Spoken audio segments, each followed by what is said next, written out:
मनेंद्रगढ़, चिरमिरी, भरतपुर में street vendors के समर्थन में जिला अध्यक्ष विकास पांडेय ने कलेक्टर को पत्र लिखकर बड़ी चिंता जताई है। उनका कहना है कि नगर पालिका द्वारा चल रही अतिक्रमण हटाने की कार्रवाई का असर उन गरीब वेंडर्स पर पड़ रहा है जो रोज कमाकर अपने परिवार का गुजारा करते हैं। पत्र में मांग की गई है कि स्थायी फुटपाथ कब्जे पर कार्रवाई हो, न कि मजबूरी में ठेला लगाने वालों पर। साथ ही स्ट्रीट वेंडर्स के लिए स्थायी व्यवस्था और मौजूदा कार्रवाई पर रोक लगाने की अपील की गई है।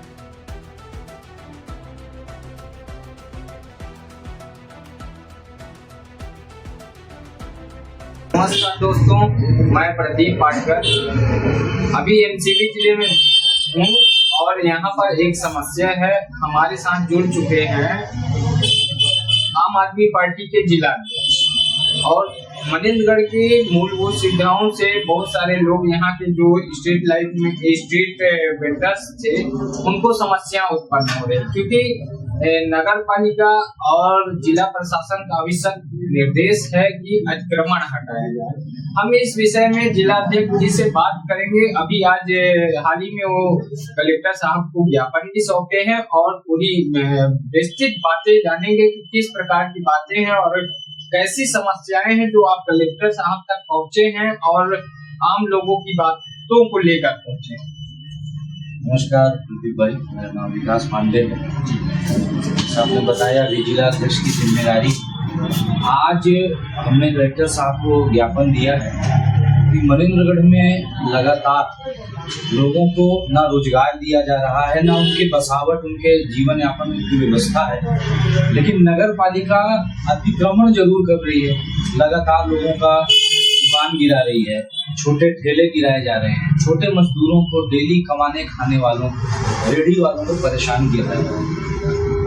इसके पीछे कहीं ना कहीं नगर पालिका जो प्रशासन है उसका विधि भगत है। हमारे यहाँ के जो नेता हैं, नेता प्रतिपक्ष हैं, मनेंद्रगढ़ शहर के अध्यक्ष हैं, क्योंकि लोगों ने वोट देकर जिन प्रतिनिधियों को चुना है, अगर ऐसी स्थिति में आपके प्रतिनिधि आपके साथ खड़े नहीं हो रहे, नगर अध्यक्ष आपके साथ खड़े नहीं हो रहे, नेता प्रतिपक्ष आपके साथ खड़े नहीं हो रहे, तमाम चुने हुए पार्षद खड़े नहीं हो रहे, इसका मतलब है कि इन सबकी मिली भगत है नगर पालिका प्रशासन के साथ। बिल्कुल पूर्व में आपने देखा कैसे यहाँ पे राव जी जो कर्मचारी थे उन्होंने सुसाइड किया। तो सुसाइड क्यों किया गया ये बात आज तक पता नहीं चली और इसके पीछे ऐसी चर्चाएं हैं, आप पत्रकार साथी सूत्रों के हवाले से, कि बहुत बड़ा नगर पालिका का भ्रष्टाचार है, जिसके दबाव में उन्होंने ये कदम उठाया। जोड़ा तालाब के सफाईकरण को लेकर एक बड़ा भ्रष्टाचार हुआ था, शायद आप उस ओर इशारा तो नहीं कर रहे हैं। ऐसे तमाम भ्रष्टाचार के मुद्दे हैं मनेंद्रगढ़ नगर पालिका में। मनेंद्रगढ़ नगर पालिका के अंदर अभी 2-3 दिन पहले जितने भी छोटे गुमचे ठेले जो अस्थायी होते हैं, जो मूव करते हैं, आज यहाँ कल वहाँ, उनको तोड़ा जा रहा है। इसके खिलाफ है आम आदमी पार्टी और आम आदमी पार्टी उस हर व्यक्ति के साथ है जो अपना जीवन यापन ईमानदारी से चोरी डकैती किए बिना बिता रहा है, लेकिन वो सरकार और सत्ता से प्रताड़ित है। तो उस हर व्यक्ति के साथ जो प्रताड़ित है, आम आदमी पार्टी और पूरा संगठन की ताकत से खड़ा है और ऐसे लोगों के साथ हम बिल्कुल भी अन्याय नहीं होने देंगे। सैकड़ों लोग रोड किनारे अपनी दुकानें लगाते रहे, आज उनका रोजगार ठप हो गया। इस विषय में देखिए, यहाँ 2 तरह का कानून है। जो सक्षम है उसके लिए अलग कानून है और जो आम आदमी है, जो गरीब है, उसके लिए अलग कानून है। पहले भी आपने देखा है कि कैसे मनेंद्रगढ़ प्रशासन ने यहाँ पे अतिक्रमण के नाम पे छोटे मध्यम वर्गीय व्यापारियों का कहीं शेड तोड़ दिया, कहीं उनके फुटपाथ तोड़ दिए गए, कहीं उनकी दुकान की दीवार गिरा दी गई। लेकिन जो सक्षम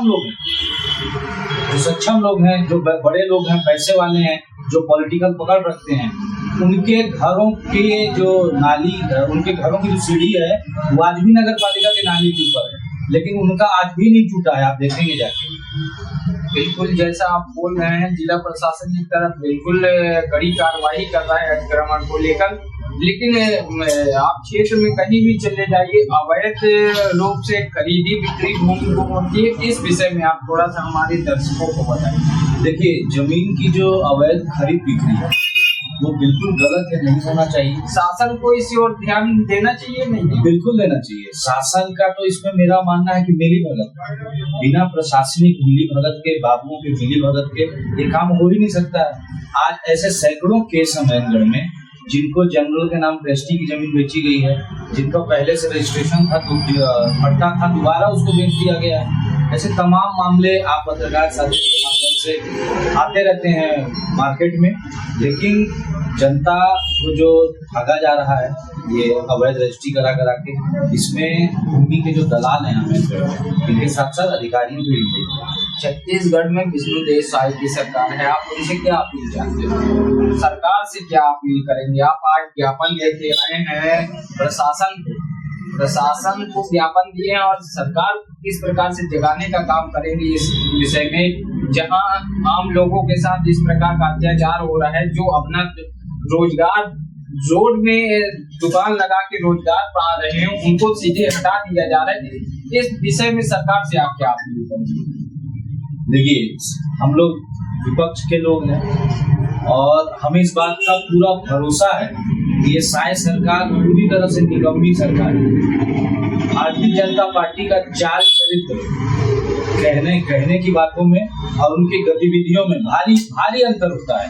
ये जो पार्टी है भारतीय जनता पार्टी, ये राष्ट्रवाद के नाम पे लोगों से वोट लेती है, लेकिन बदले में क्या देती है? राष्ट्रवाद की परिभाषा क्या है? हर व्यक्ति इस देश का टैक्स दे रहा है, प्रत्यक्ष रूप से दे रहा है चाहे अप्रत्यक्ष रूप से दे रहा है। हर कोई शोषित है, महंगी सब्जी है, महंगा पेट्रोल है, एजुकेशन सिस्टम खत्म हो चुका है, स्वास्थ्य व्यवस्था इस प्रदेश की खत्म हो चुकी है। ये छत्तीसगढ़ सरप्लस बिजली बनाता है, लेकिन यहाँ पे बिजली बेची जा रही है, पर हमारे घर की बिजली का बिल आप देखेंगे या हमारे जैसे दूसरे जो आम व्यक्ति हैं, ग्रामीण क्षेत्र के लोग हैं, शहरी क्षेत्र के लोग हैं, कामगार लोग हैं, उनका बिजली का बिल देखिए आप, एक महीने में 10,000, 12,000, 9,000। कहीं आप स्मार्ट मीटर की ओर इशारा तो नहीं कर रहे? बिल्कुल कह रहा हूँ मैं स्मार्ट मीटर की ओर। तो लॉलीपॉप है ये 200 यूनिट जो आप दिया गया है, सीएम साहब ने जो घोषणा किया है, ये जनता को लॉलीपॉप पकड़ाया गया है। असल मुद्दा तो ये है कि ये स्मार्ट मीटर पे कार्रवाई होनी चाहिए। बिल्कुल, जो हवा के वेग के साथ चल रहा है, अपने आप बिल उसमें बढ़ता ही जा रहा है। आपके यहाँ उतनी खपत हो चाहे ना हो। मैं इस खबर के माध्यम से आपको ये बताना चाहता हूँ कि जिस प्रकार से मनेन्द्रगढ़ में आज आम लोगों की स्थिति बनी हुई है, यहाँ के रोजगार ठप्प होते जा रहे हैं, और हमारे जिलाध्यक्ष जी जैसा बोले कि यहाँ पर रोड में जो रेहड़ी लगा रहे हैं, दुकान लगा रहे हैं, सबको हटाया जा रहा है। ऐसे लोगों पर कार्यवाही के लिए घर तो तोड़ दिए, उनका आप दुकान तो तोड़ दिए, लेकिन उनके लिए आप व्यवस्था क्या कर रहे हैं? सवाल ये खड़े हो रहे हैं। व्यवस्थाएं के बारे में आज कलेक्टर साहब से अनुरोध किया है कि इस क्षेत्र में बढ़ती हुई आबादी को, नए युवा जो नए रोजगार यहाँ डाल रहे हैं, चाहे वो चाय का सेटअप हो, चाहे वो फास्ट फूड का सेटअप हो, और हमारे शहर में आए दिन कल्चर भी बढ़ता है बाहर जाके खाने को, चाहे वो चाट पकौड़ी जो भी चीजें। हमने निवेदन किया है प्रशासन से कि मनेन्द्रगढ़ से थोड़ा सा बाहर कहीं पे भी जमीन जो सरकारी भूमि है वहाँ पे चाट चौपाटी जैसा व्यवस्था किया जाए, जहाँ सरकार ही दुकानें बनाए, 10-20 दुकान, और उनको अलॉट करें, ताकि जो इस तरह के रोजगार में लोग हैं वहाँ जाएं, दुकान खोलें। और जितना क्राउड है जो शाम को निकलता है अपने परिवार के साथ, जो लोग एंजॉय करना चाहते हैं बाहर जाके, वो वहाँ जाएं, अपने फैमिली के साथ टाइम दें, अपना जो भी इच्छा है वो खाएं पिए। शहर में भी भीड़ नहीं होगी, ट्रैफिक की समस्या भी नहीं होगी और हादसा भी नहीं होगा, तो तीनों फायदे होंगे। आपका कहने का मतलब एक स्थायी रूप से चौपाटी ऐसे इम्प्रूवमेंट होने चाहिए। बिल्कुल होना चाहिए, ये मांग है शहर की, और आज नहीं तो कल ये काम करना ही पड़ेगा। हाँ, बढ़ती स्थिति की आबादी को देखते हुए, क्योंकि जगह तो अपने शहर में है नहीं अंदर, है ना। धन्यवाद प्रदीप पाटकर की रिपोर्ट। तो पूरा